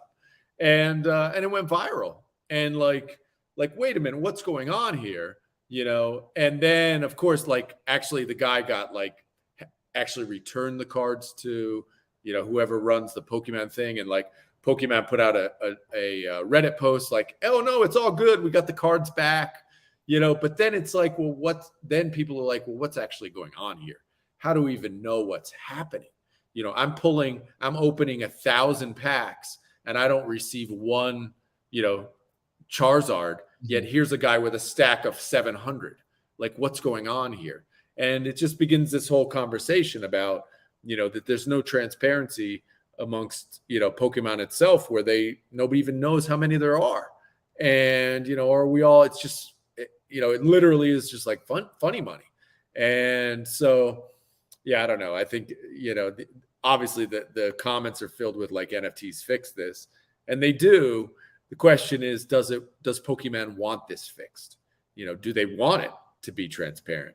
And I think the only way that moves that way is if collectors demand it at some point in time. Yeah, that's I was a big Pokemon fan growing up. It's kind of sad to see. You think of all the missed opportunities or all the money that's spent. I wonder if there's going to be like a lawsuit that oh my God, it's like, yeah, that was half the comments, like lawsuit incoming, right? It's like, you think about it, and people like literally, I mean, I don't know how much my kids spent, easily hundreds and hundreds of dollars on Pokemon cards. And I know people have spent thousands, right? And with the ideas that you're hoping to get something valuable, right? It's like this gambling aspect to it. And when you do get one, is it really valuable if there's basically unlimited, or nobody knows the actual quantities? I don't know, man. It's just... But this leads to a question. If there is a class action lawsuit, and they're suing because the missing cards or the valuable ones, does it mean that there's an expectation of profit, right? Does that make Pokemon cards then? Ooh, here you go, man. Pokemon cards is security if there's an expectation of profit and people are mad because they didn't get the card that was rare, right? That's funny, man. question, right? Honestly, everything's a security under Howie's Act. Let's just, exactly, bro. Security, dude. we can all agree on that. Oh, dude, quite painful. One last thing that I wanted to bring up, and then I'm gonna go over to ETH Horde. I was looking at this chart the other day of the ordinal marketplaces, and man, dude, quite a turn. Although on here they don't have OpenSea, probably because it's tough to filter Emblem Vault with all the different collections. But this was, I think I saw Ordinal's Wallet taking this, dude. Ordinal's Wallet, dude, is just now dominating the marketplace space. It is absolutely insane. You see this. They literally have 64% market share, where just 2 months ago they were at 35%. Ordinal's market has fallen. They were the leader for quite a long time. And OrdSwap, they're going back and forth. Now it looks like they're both literally a fraction of it. They were both, so combined on February, let's see, is this February 18th, Ordinal's market and OrdSwap were literally 100% of the sales. And now we fast forward 2 months and they're literally 15% of the market. Ordinal's wallet has come in heavy. I was surprised to see that Gamma actually was like literally just nothing. Comparative, right? They had like the brand name going into this. People were familiar with them through Stacks, and I guess that just didn't hit. And it looks like Magic Eden is getting eaten away at a little bit as well. I don't know if that's because they had to delist Bitcoin Apes or what the case. I think it's I mean, unless somebody else has more info than I, Leo would, but it looks like he's dropped off. But what appears to have happened is they're using this gamification aspect of it, right? And basically minting thousands of ordinals and dropping them, giving them away for free to people who are buying and selling on the site, and doing this gamification aspect, which we've seen work successfully, at least to grab market share. And how much of that market share is just, wash trading or this kind of just passing back and forth of stuff between, wallets of the people who own them and just all this sort of stuff. Who knows? But it certainly looks good when you bring up, charts like this, and you wonder how much of it, is it just smart? Because if they're going out to investors trying to raise money and they can show, look, we have 60% of the market share, it's sure easy to raise money in that sort of scenario, right? So yeah, I don't know, man. They've done it, and I know a lot of people have been, giving them crap about it, but this seems to be a successful way to build a business in Web3. Yeah. So actually, just as a disclaimer, I was on a call with them, two of the team members, like a few days ago, talking on some cross collaborative opportunities, which I do think will happen moving forward. This is actually just caught me by surprise. So at the beginning, we showed that thing, or showed the chart of OpenSea having about less than 10,000 active users. This chart shows that Ordinal's wallet has 15,000 unique users as of today, right? Maybe this is just like cumulatively and not daily. And I think the other one was daily. But dude, like, right? Doesn't this chart not show that there's a lot more people that are participating in this Ordinal's ecosystem than you like to think? Between Ordinal's market, OrdSwap, Ordinal's wallet, Open Ordex, I don't know what that is, Gamma, and Magic Eden. Open Ordex is that one that looks like I don't know, 1992 Windows, it's the throwback one that I can't imagine anybody uses. But so yeah. Between all of those that I just listed, it looks like there's about 25,000 unique users. Of course, some of these can be the same across the marketplaces, but in a market where, right, you have under 10,000 active users on OpenSea, I think that's quite telling. It's a quite telling number.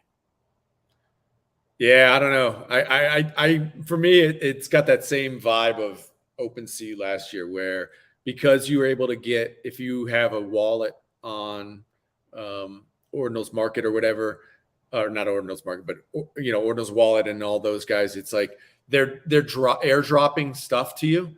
So I know for sure people are creating multiple wallets, right? With the idea of like hopefully getting more airdrops kind of thing. So again, how much is like funny wallets and funny numbers? My gut says a lot. Yeah. but I'm maybe bearish in that sense. Bearish. Although bearish.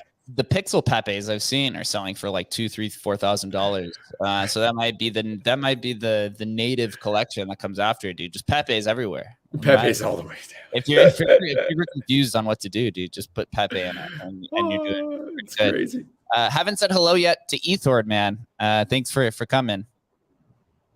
Yeah, what's going on? As you can tell, my voice is shot. Been sick all week. Sorry, no Hoarder's Corner this week, but just wanted to say hey. That's completely okay. We'll have to bring it to the next time, the next show. I don't know, Adam. You got anything else? But yeah, it's a shame that with the Pokemon, it would have been a perfect week for that. But it'll have to wait. I'm excited to dive into Pokemon, man. I was a huge collector. I still have. I think you can actually see on my screen. Where is it? Right there. That's my Pokemon book. The little red. You got book. the big bag. That's your heavy bag of Pokemon. Dude, why isn't that in the safe, bro? That's I got all 151 over there. Just hanging out. Actually, during the pandemic, when I didn't have a job, I'd sold a bunch of them for like $2,000. Literally like 6-7 cards when everything was. Oh, like, dude, you're in the perfect place to unload your Pokemon bags, man. Right? It's like you just walk down to the corner store and that was before I even got into NFTs. My friend was a sports card flipper, and he was like selling cards for like 30x what he paid for. And I was like, dude, I need to get. And he's like, if you got Pokemon cards, man, come in. But apparently that all the cardboard cards are now just like down the toilet. I guess NFTs kind of are too. So. Cycles, man. Cycles. Look, hey, things that have a tie into childhood, Ethord was, bringing them each week, right? It's like we have a deep relationship with those first Nintendo games we played. You have a relationship with those Pokemon cards. My kid has a relationship with those Pokemon cards. They're not going to zero, period, full stop. There's an emotional connection with them.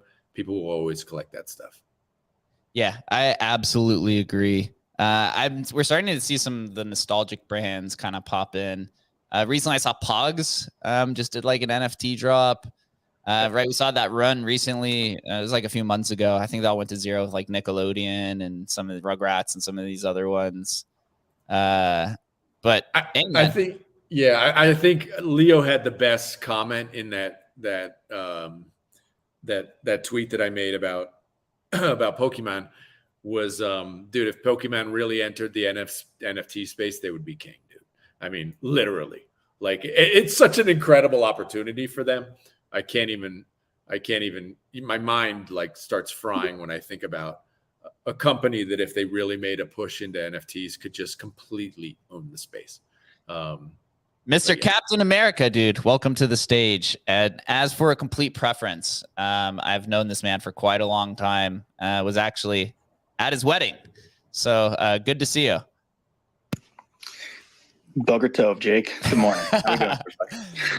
Boker Tov, dude, you got some thoughts on Pokemon or what? Yeah, dude, I was coming in right when you guys were talking about that. I too still have my OG 151. I'm literally looking at them right now, and holy F, they are gorgeous. And I actually had a deal to sell the entire set for 5 ETH about 6 months ago. And then I hesitated, and then the buyer pulled out. So that would have been a really nice pandemic sale to get rid of the entire set there. But I agree with you what you're saying about how it's unruggable. It's really unfortunate what happened. And a lot of that, I think is going to be overcome. That brand and that IP is just way too strong with way too many OG fans for there to be much slip up, in my opinion.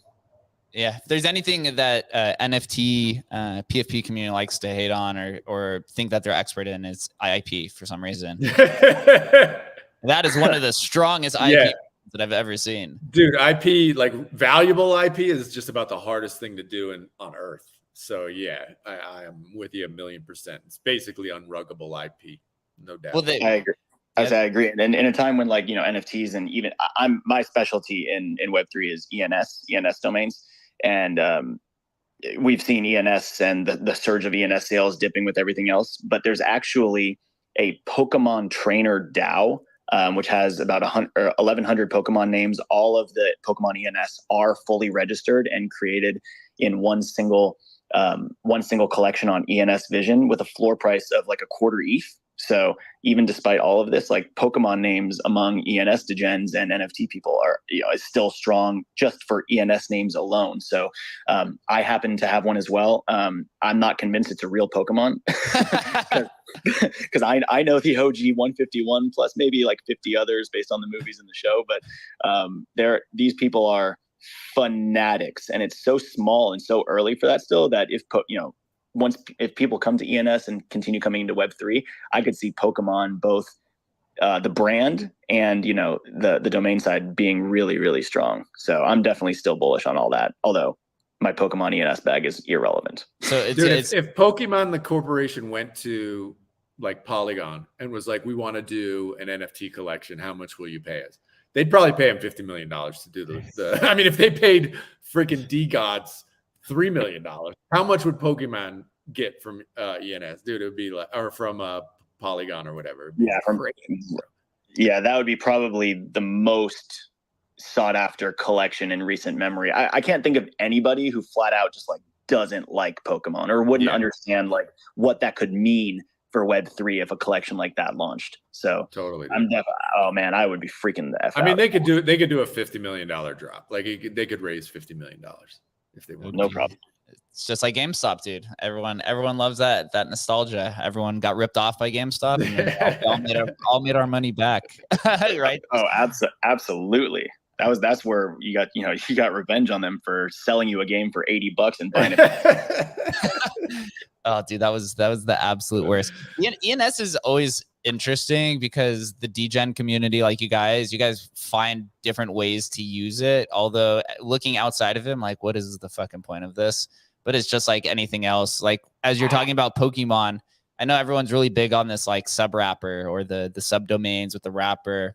So you could do Charizard, and then you can do Charizard 1 or 1.Charizard 2, or you could do baby.Charizard. And I'm sure you guys could create a whole freaking game just off of that and just rug Pokemon themselves and say, we are the captain now. That's why I say, like, people who have those premier, like I know personally who owns Venusaur and Charizard, and those guys aren't getting rid of those anyway. Charizard's price for his domain is not even functional. I don't think he would get, like, it's literally a grail's grail in ENS, in my opinion. As far how much is it? It's everything. Like, however much money you have, that's how much it's going to take. Captain America, give us a little update. What is going on with the ENS ecosystem? Is there anything hot right now? Yeah, well, so as far as like sales go, I was a big digit guy. I was part of the 10K club, the digit mint out. And so digits are falling a little bit with the expiration coming. And there was less liquidity in ENS. What happened last time when that huge ENS surge, with NFT surge, it's late summer, when NFTs died and everyone was kind of like, oh, is NFTs over? That is when ENS rocketed, absolutely rocketed. Everyone rotated profits into there. And then ENS got super slow. And then at the start of this year, NFTs went ballistic, and then shitcoins just went ballistic. So it would be sweet to see some of that rotate over and rejuvenate it, because the words with ENS have been absolutely popping recently. Epic.eth sold for 25 ETH.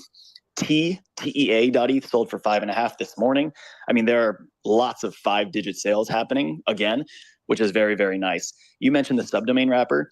I think a lot of people think that's way more bullish for their bags than it actually is.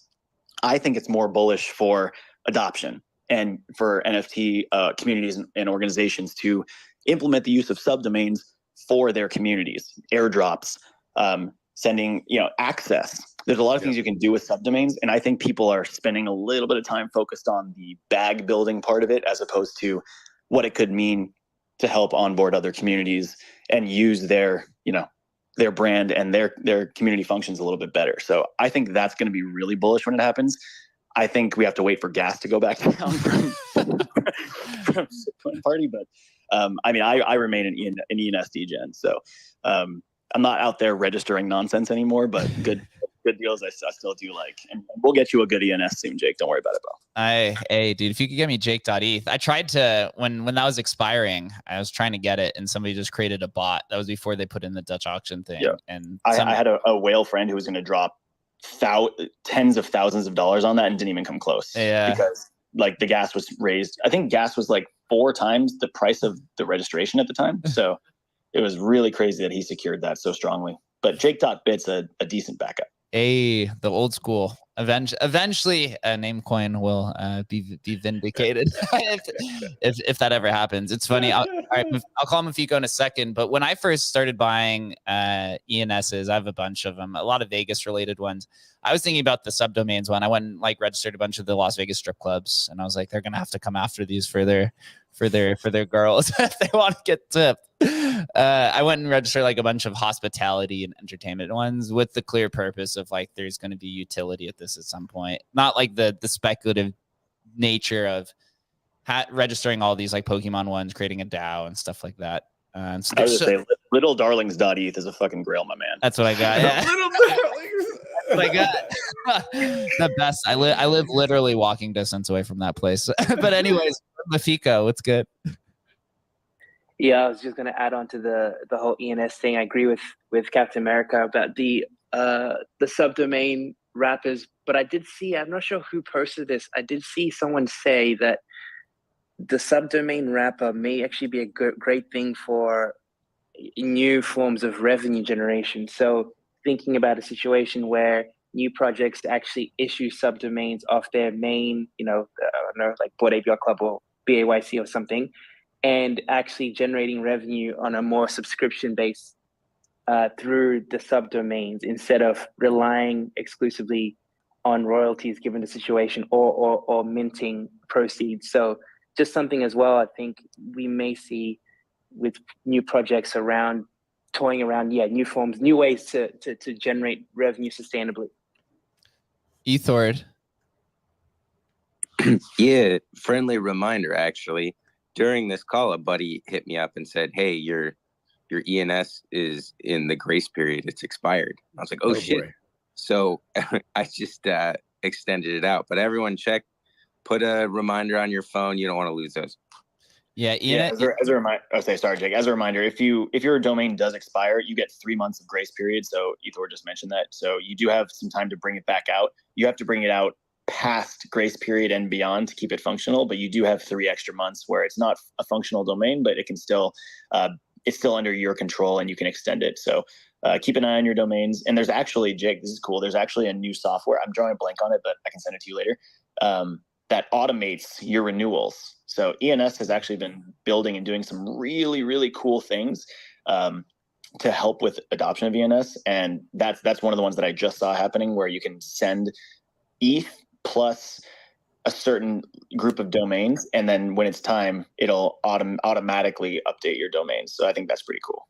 Yeah, that's absolutely a nice feature. I was just going to mention that ENS.vision has been, to me, probably the best community marketplace that I've seen built. Like, I think they're setting so many standards for different niche communities. I mean, Adam and I, when we'd first talked before working at Emblem Vault, we were using a lot of our ideas of a historical NFT marketplace, kind of building off of ENS vision, just how that community is rallied around it.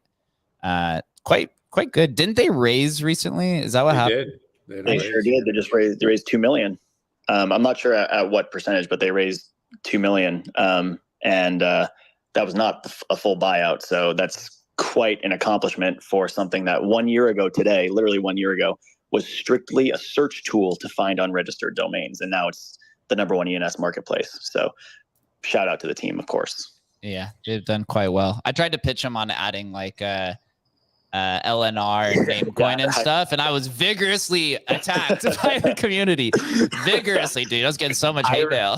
I remember that thread, and I remember thinking, I'm gonna stay out of this. That's my talk right. But I remember that, and I was dying watching that happen. Like, ENS degens are so protective of their own little terrain, and you just try to like posit a nice little idea, like, yo, hey guys, what if we do this? What? Oh, dude, they were like piranhas, dude. They did not want any part of that. I was in like a space, I don't even know, with Kev and those guys, and it was like, I don't know what it was the .btcs like came on my radar, and I mentioned it. Oh my God, it was like I was mentioning the devil himself. I was like, I made a really small bag on the Tez domains, surge domains, but yeah, the ENS people are, you got to keep it under wraps if you're going to betray, one name to rule them all, right? Yeah, let's get you a fandom name. Jake, who's there with you? Sorry. Who's where? Is someone's there with you doing the show? Yeah, this is Adam. We do the video component on YouTube. I saw Adam was on. You gotta watch us on YouTube, man. That way you get to see me and my dogs walking around in the background and stuff. Hey, if you ever want to come on the show, dude, always the video component's always open. The funny part is that we host a show with 4 other people, and the other 4 are anons. So I get with just black screens on there. We tried that once, and the video editor was like, "This is the worst." I'm like you guys. I'm Doc, so I wouldn't mind doing that. Yeah, we should definitely get like an ENS show going and talk about like some of the historical ENS domains, because I know you guys are a historical community, and the pre-punk domains and some of the ones registered in 2017 and are like some people's favorites. So it'd be cool to do a historical /ENS show with you guys. So we'll definitely do that sometime. Yeah, a little alpha, actually. Adam and I are looking to expand this show to multiple times per week here pretty soon. We're just waiting to get the curated collections and some of the tech stuff down pat, and then we'll probably expand this to 2 to 3 times a week. And so once we do that, we will be having focused shows on certain things like Pepe's and historical domains and things like that. What happened to historical domains? Just as like a last thing for ENS. At one point, I saw the top 1,000, and I have one of them was up to like an ETH or 2 ETH. I don't know. I think they've fallen quite drastically, right? Yeah. So that's what I was saying. Like in September, October, every single ENS category, digits, emojis, pre-punks, literally no matter what it was, absolutely rocketed. And right now, the pre-punk 1K, I'm looking on ENS Vision, it's right around 0.12, but there's only 5 until it gets like to 0.4. So volume is kind of low. A lot of these pre-punk 1K domains are like, for the most part, nonsensical words. But there are some really good ones. And I wanted to point one out before I leave really quickly. On ENS.Vision right now, pre-punk 1K offered for 0.5 Ethereum, McBride.eth. Oh, they're trying to get me. You're not going to get me. I'm just saying it's not mine. It expires in August, so you have to put a $5 renewal on there. But for half in Ethereum, Adam, that's literally less than 10 grand, less than $1,000 to be McBride. I'm just saying. They're baiting you. Honestly, what's going to happen? That's a pre-punk 1K. If they run again, that's not even a bad investment, period. So awesome. I would say you should, but you know what? Do your own thing, brother. That's awesome. Thanks for having me up here, man. I'd love to chat with you guys again soon. I love your stuff as always. Have a good one, buddy. Oh yeah, bro. I'll talk to you soon. It's probably good to end unless you got anything else, Adam? Anybody else up here got something? Nope. Have a great weekend, everybody. Oh yeah, guys. Have a good weekend. We'll be back at this next Friday. Pepe's on Monday. If anyone wants to be part of the early migration stuff, we're actually going to be testing some of that over the weekend. Be going live. Make sure you guys are in our Discord. Go follow Emblem Vault. Follow everyone up here on stage. And we'll see you guys next week.